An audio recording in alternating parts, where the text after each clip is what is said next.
What up mga kabayan?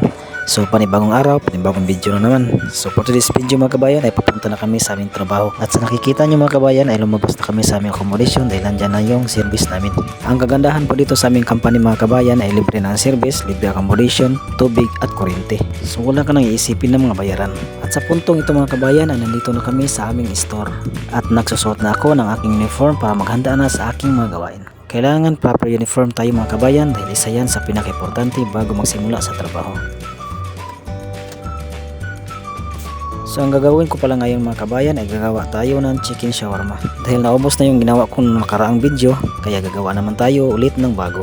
At maghihiwa na naman tayo ng chicken breast na maliliit para yan ang gawin nating chicken shawarma. So ito yung kagandahan pag nandito ka sa supermarket na isang butcher mga kabayan. Dahil matututo ka talaga na magtimpla at gumawa ng mga marinated items. At magaganto pa ito sa bahay o kung gusto mong magnegosyo. At isa yan sa pinaka-importante na matutunan mo sa trabaho. Ang mapakinabangan kung ano man yun ang natutunan mo sa trabaho. Dahil kung hindi ka swerte sa pagtatrabaho or pag-abroad, pakaswerte ka sa negosyo. Kaya subok lang tayo ng subok mga kabayan. At sa puntong ito ay tapos na tayo mag-slice mga kabayan at simulan na natin ang pagtitimpla.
At ngayon ay tapos na nating ilagay ang mga spices mga kabayan.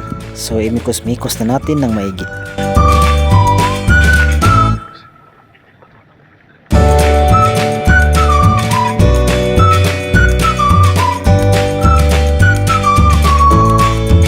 At pagkatapos nating imikos-mikos mga kabayan ay ilagay na natin yan sa box na may timbang na kalahating kilo bawat isa.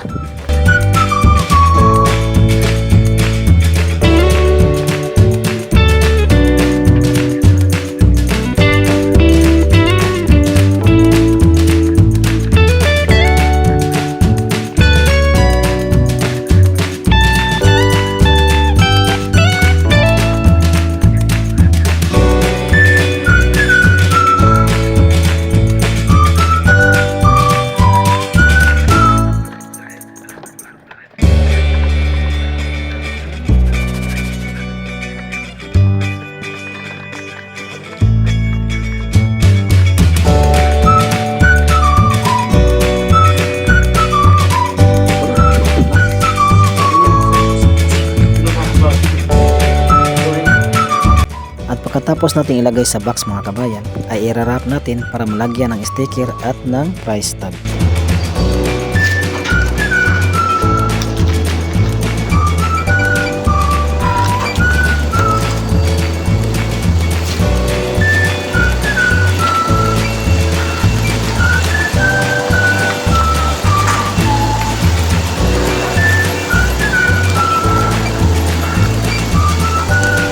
At hanggang dito lang mga kabayan.